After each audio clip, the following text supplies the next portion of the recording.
que la Bible nous dit concernant la personne de Dieu. La personne de Dieu est en réalité par les êtres humains très mal représentée. On dit souvent le bon Dieu. On aurait presque envie d'avoir de la peine par rapport à Dieu. On le présente d'une façon tellement banale et tellement minime que presque les hommes auraient peine de Dieu. Ah mes amis, quelle confusion, quel égarement, parce qu'en réalité, tous les hommes et toutes les femmes qui se sont confrontés à Dieu et qui ont eu une révélation sur la personne de Dieu, ils ont commencé à crier et à dire « Misérable que moi je suis, malheur à moi, je suis perdu ». Dieu nous aime et c'est une réalité, mais peut-être un peu trop mal interprétée. On parle tellement de l'amour de Dieu, que c'est un Dieu qui aime, que c'est un Dieu qui nous aime tel que nous sommes. Malgré qu'il faut peut-être une petite rectification. Dieu ne nous aime pas tel que nous sommes. Je regarde certaines personnes, ce soir ils me regardent. Non, Dieu nous aime malgré ce que nous sommes, c'est différent. C'est-à-dire en réalité que Dieu n'a pas un regard d'approbation sur notre vie. Et Dieu ne peut pas nous aimer tel que nous sommes. Au contraire, bien au contraire. Dieu ne nous aime pas tel que nous sommes. Il voudrait tellement changer notre situation. Il voudrait tellement convertir notre situation. Non, mes amis, Dieu ne nous aime pas tel que nous sommes. Parce que l'état dans lequel nous sommes, c'est un état de révolte. C'est un état de guerre avec Dieu. C'est un état d'opposition. Et vous comprenez très bien que l'homme ne peut pas être aimé tel qu'il est.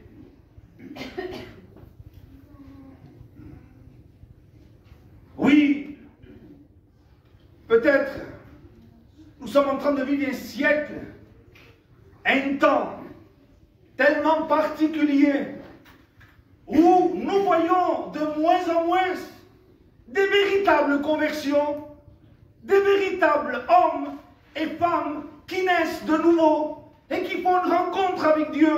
Un homme un jour a dit comme cela, c'est facile aujourd'hui de devenir chrétien. Comment? C'est facile de devenir chrétien. Oui, parce qu'aujourd'hui, en allant un peu à l'église, en chantant un chant, aujourd'hui, en connaissant un petit peu le pasteur et en faisant 2 ou 3 petits services à droite et à gauche, nous sommes devenus chrétiens. Alors même que la vie dans le cœur et dans l'intérieur n'a véritablement pas changé et la position que nous avions vis-à-vis de Dieu, elle n'a pas changé aujourd'hui. Eh bien, les gens sont chrétiens. Oui, c'est vrai. Nous ne pouvons pas l'enlever. Nous vivons un temps particulier où la conversion, qui n'est pas biblique, qui n'est pas d'ordre biblique, est devenue très facile. C'est même devenu moderne.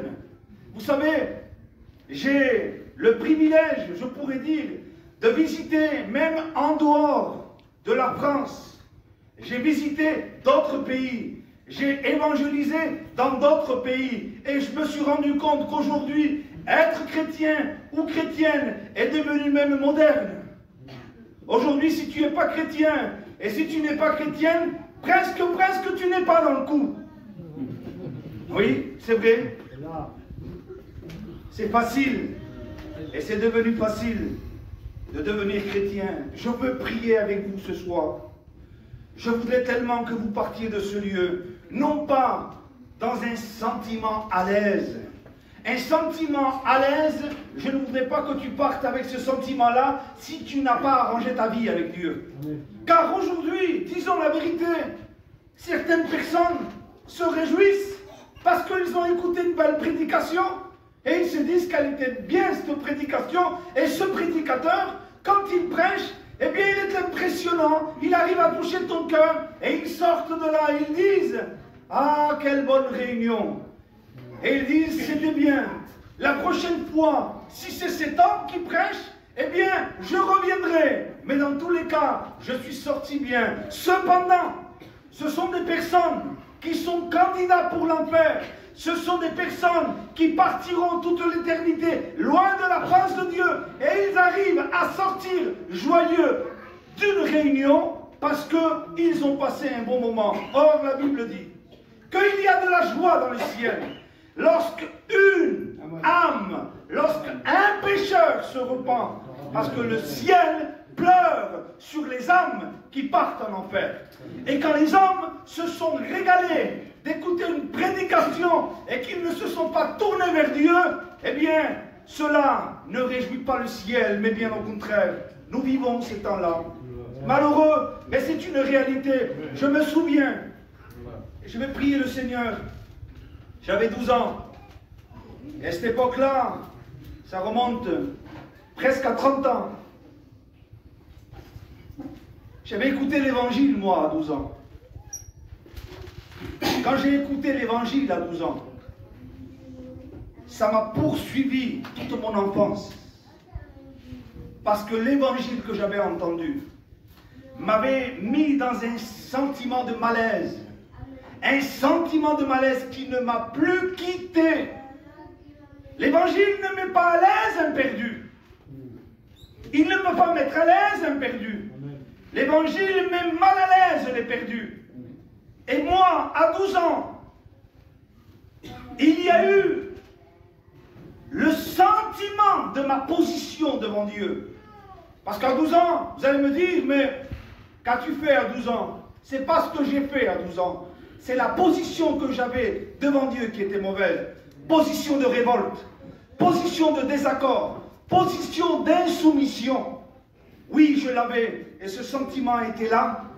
Et quand je me suis converti, mes amis, ça n'a pas été une conversion à l'eau de rose. Ça a été une conversion qui a été jusque dans les profondeurs. Ma vie a totalement changé lorsque j'ai donné mon cœur à Jésus. On a aujourd'hui un christianisme un peu bizarre. Pourquoi? Parce que les gens qui rencontrent Dieu ne brûlent pas. Les gens qui rencontrent Dieu ne vivent pas un feu particulier. Ils sont là. Et ils sont encore plus tristes que jamais. Et ils peinent à marcher avec Dieu. Et ils se disent, je tiens, ça fait une semaine, ça fait 2 semaines. Ami, je te dis, ce que c'est une rencontre avec Dieu. Vous allez me dire, mais c'est vrai, chacun le rencontre d'une façon ou d'une autre. Et nous n'arrivons pas tous à la même connaissance du jour au lendemain. C'est vrai. N'empêche qu'une rencontre avec Dieu, c'est glorieux. Une rencontre avec Dieu, c'est merveilleux.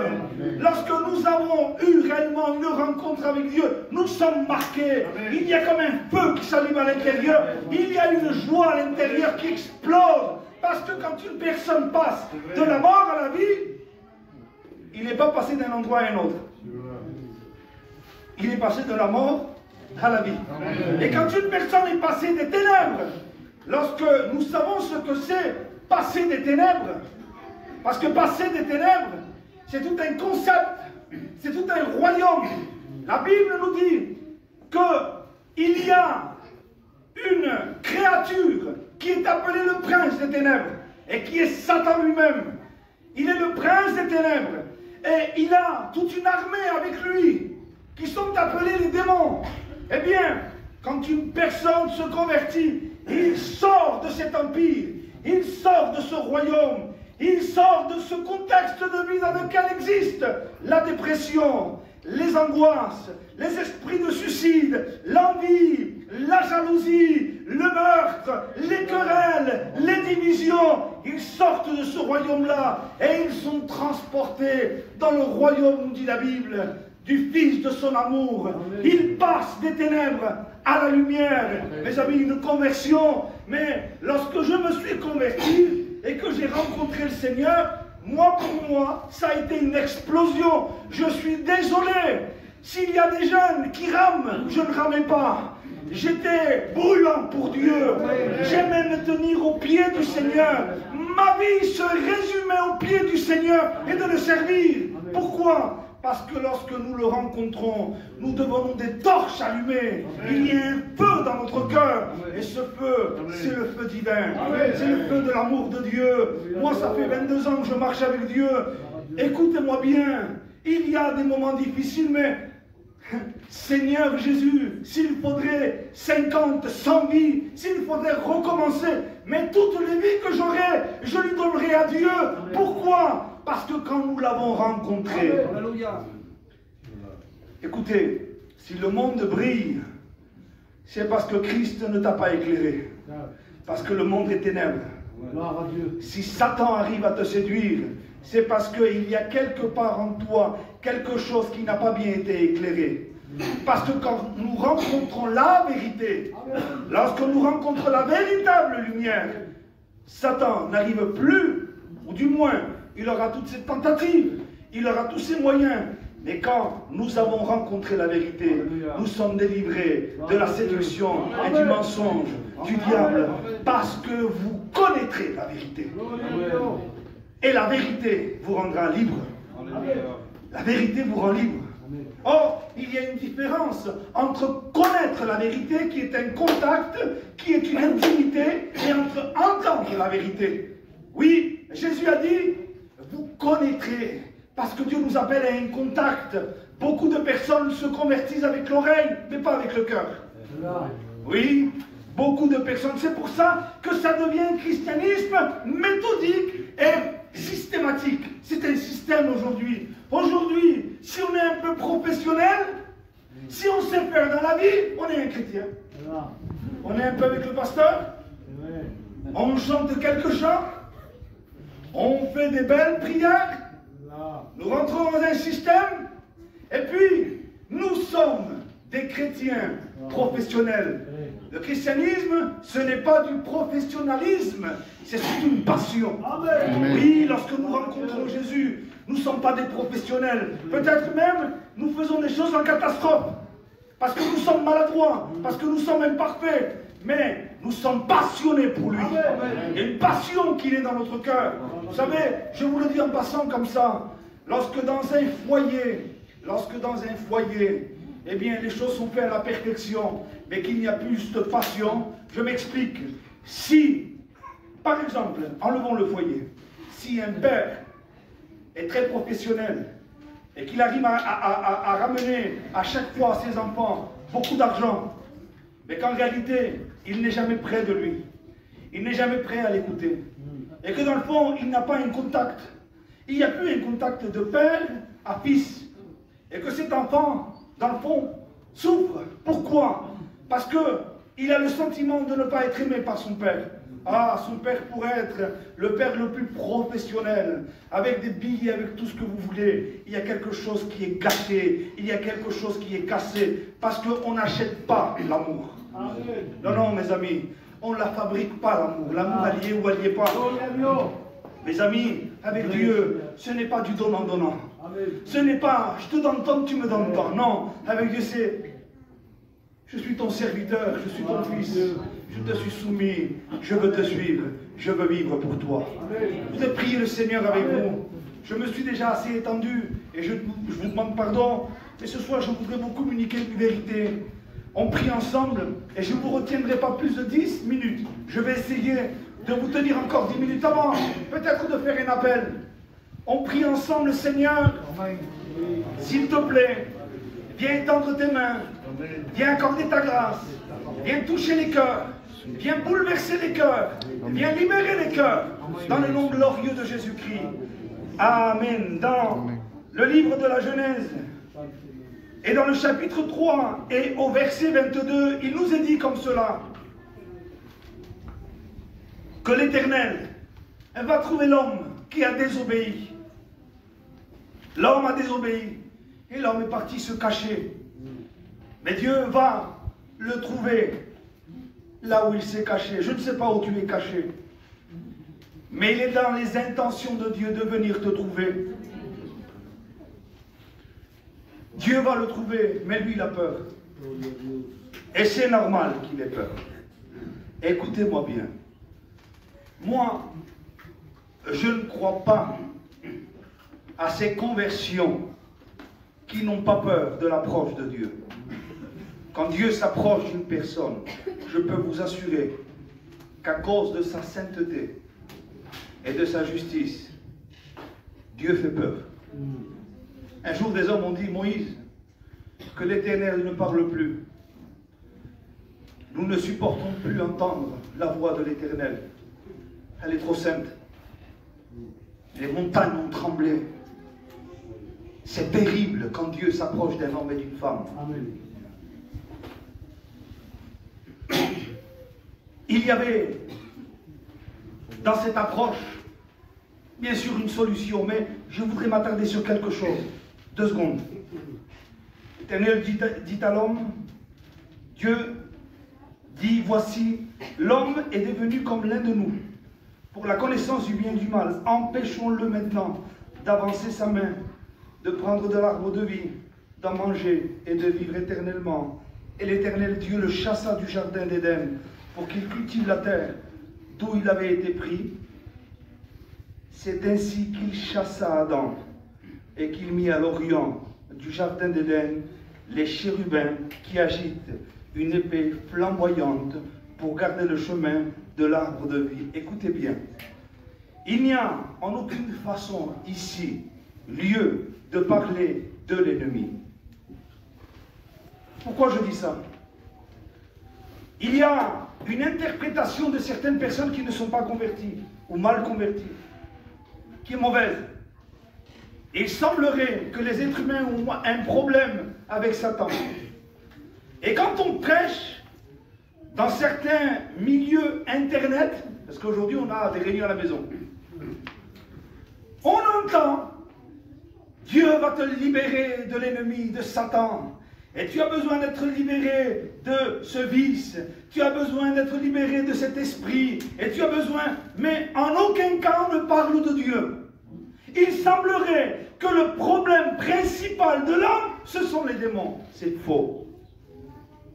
Vous allez me dire, comment, Antonio? C'est quoi le premier problème de l'homme? C'est lequel? C'est Dieu. Comment? Oui, c'est Dieu. C'est pas un problème d'avoir un problème avec Satan. Et le problème de l'homme n'est pas Satan. Le problème de la jeunesse, c'est pas Satan.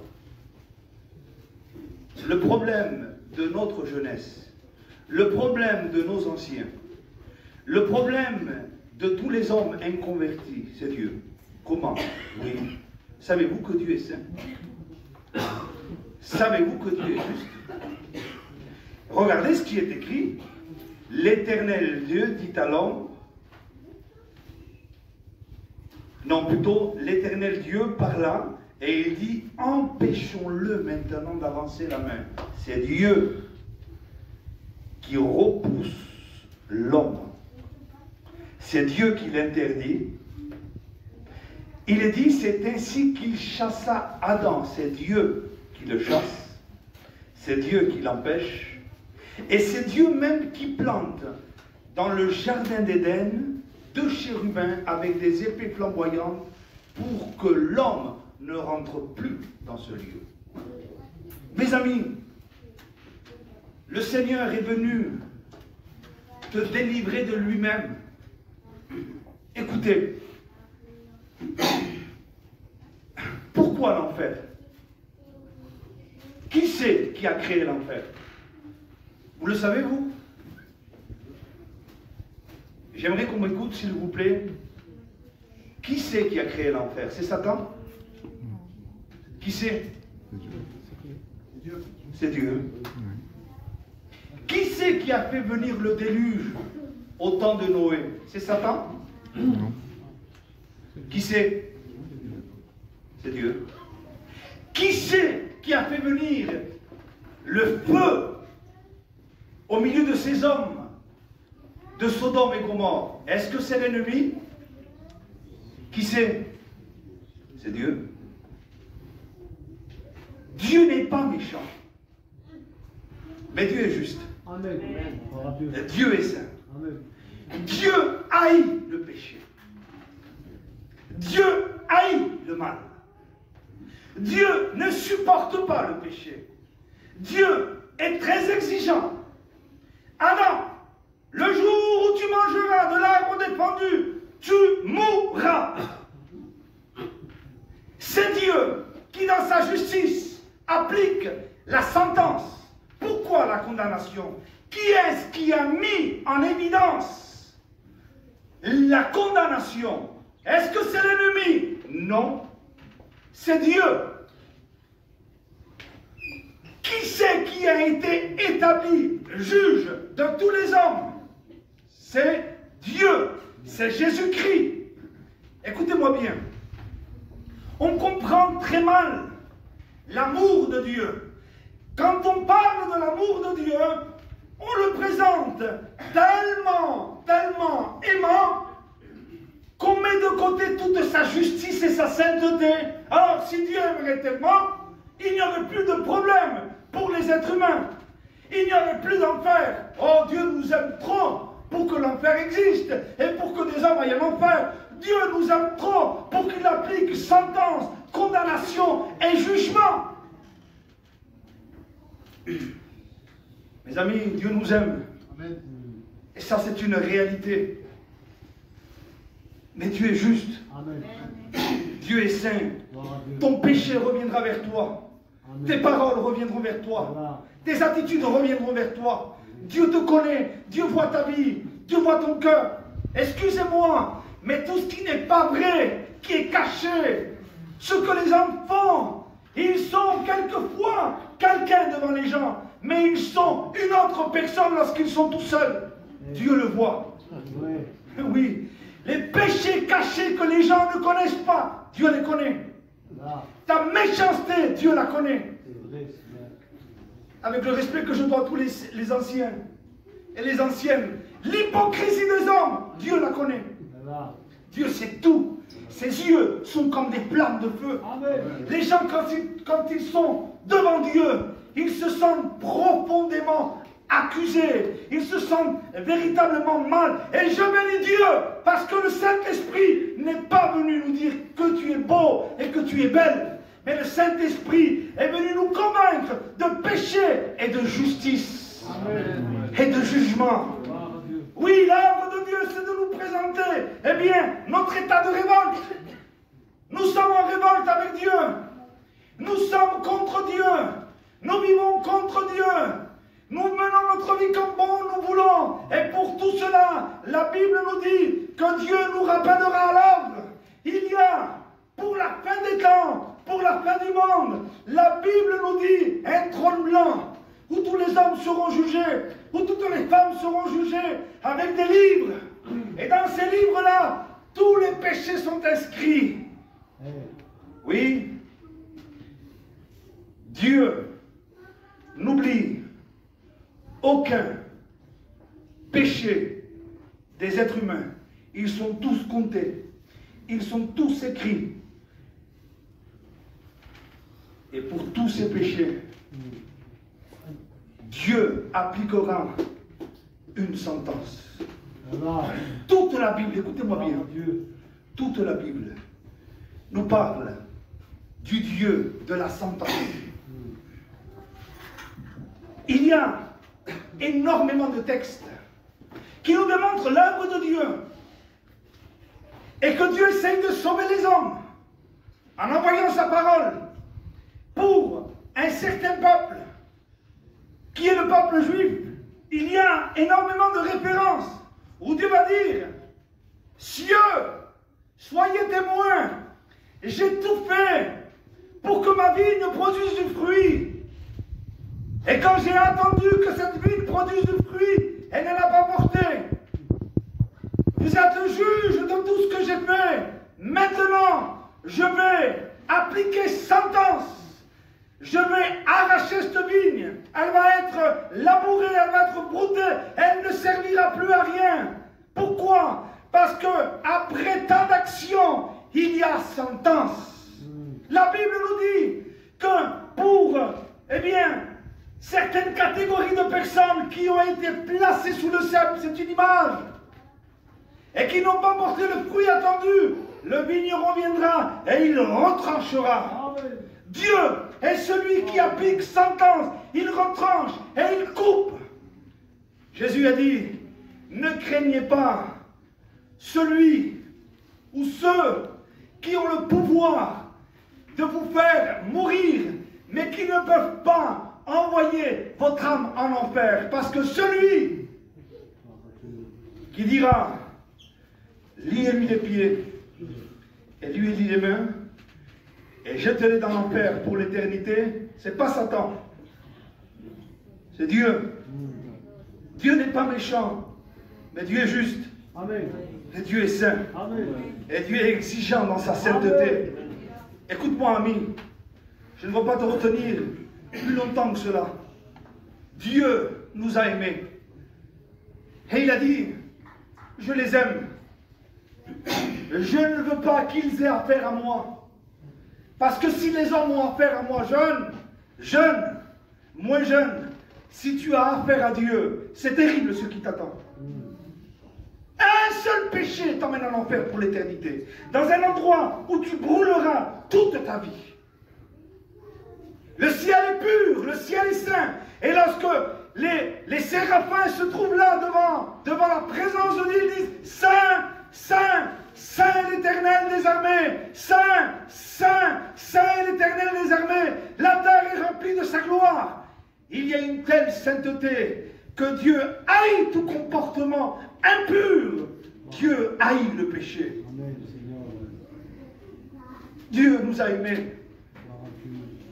Et il y a eu un plan qui a été conçu dans la divinité, où le Père, le Fils, je finis, et le Saint-Esprit se sont consultés, ils ont parlé. Il ne faut pas que les hommes aient affaire à nous, parce que c'est l'enfer absolu. Dieu ne veut pas appliquer sa sentence sur ta vie. Alors, Dieu nous a tant aimés, écoutez bien, que son Fils a dit, Père, me voici, envoie-moi, forme-moi un corps, je vais y aller sur la terre, je vais payer moi la sentence pour eux. Christ a payé notre sentence. Ésaïe 53 nous dit que Jésus sur la croix du Calvaire a été frappé de Dieu. La foudre de Dieu est tombée sur lui. C'était horrible.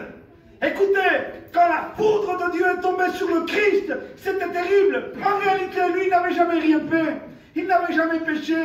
Aucun homme n'est mort comme lui. Lui, il n'avait jamais péché. Il était dans une sainteté absolue, Jésus. Jamais il n'a fait de menace à personne. Jamais il n'a été faire le mal à qui que ce soit. Mais il ne dégageait que la justice et la sainteté. Amen. Et tout ce que Dieu demandait d'un homme, Christ le vivait. Écoutez-moi bien. Mais Christ a pris ton péché. Et il a pris mon péché. Et il s'est exposé entre nous et Dieu. Ouais. Vous savez, on lui a fait beaucoup de mal à Jésus. On l'a tellement frappé sur le visage qu'un boxeur qui avait pris de sacrés coups n'était rien à côté de lui. Tout était en hématome, tout était bleu, tout était violet. On n'apercevait même plus ses yeux. Son visage était défiguré. Sa barbe n'avait pas été tirée. Ça fait mal quand on tire. Mais lui, on ne lui a pas tiré. On lui a arraché. Son visage était rempli de trous. On lui a arraché la chair même du visage. Les gens, quand ils le voyaient, c'était un sujet d'effroi. Défiguré. Il ne ressemblait plus à un homme. Son dos était labouré. Un seul coup de fouet, on ne le supporterait pas, nous. Parce qu'un seul coup de fouet qui était lancé sur son dos, pénétrait dans son dos et en arrachait la chair. Lui-même a dit, ils ont labouré mon dos. Ses mains étaient percées. Vous savez que Christ, écoutez-moi bien, Christ n'a même pas eu de plainte, comme un agneau muet devant ceux qui le tombent. bel mot. Il a souffert comme un homme. On ne l'a pas entendu dire « J'ai mal! Ça fait trop mal !» Non. Il supportait les coups. Il avait mis là toutes ses forces. Et il voulait supporter les traitements qu'on lui infligeait. Mais quand le jugement de Dieu tombe, écoutez-moi bien, le Père va envoyer le jugement sur le Fils. Et ce jugement, vous savez ce que c'est? Christ, devenu, c'est écrit comme ça, il a été fait péché pour nous. Tout le péché avait enveloppé son corps. Il était revêtu du manteau du péché. Et quand Dieu regarde le péché, cela provoque en lui, écoutez-moi bien, c'est une réalité. Le péché provoque la colère. Quand Dieu voit le péché, il en a de la haine, il en a de la colère. La Bible nous dit que là, la colère de Dieu est tombée sur le Fils de Dieu parce qu'il portait nos péchés alors qu'il n'a pas crié. En un moment, nous l'avons entendu. Père! Christ a crié, non pas quand on l'a frappé, mais quand le jugement de Dieu est tombé sur lui, lorsqu'il a été séparé de son Père et qu'il a vécu à ce moment-là ce que c'est l'enfer. Nous vivons tous de la grâce de Dieu, je vous assure que c'est vrai. Même ceux qui ne sont pas convertis, ils sont enveloppés de la présence de Dieu. Il y a quelque chose de Dieu malgré que les hommes, écoutez-moi bien, si Dieu se retirerait carrément de tous les hommes, même de ceux qui sont inconvertis, c'est l'enfer déjà sur terre. Mais il y a, nous sommes dans un temps de patience où Dieu attend ta conversion, Dieu attend ta soumission, Dieu attend que tu changes de position, Dieu attend que tu te convertisses véritablement en utilisant le moyen qu'il a été donné. Écoutez, Père, à quoi m'as-tu abandonné? C'est terrible que de subir le jugement de Dieu. Et pourtant, Dieu, qui est un Dieu de justice et qui est un Dieu de sentence, appliquera sa sentence, son jugement sur son Fils parce qu'il a pris notre place.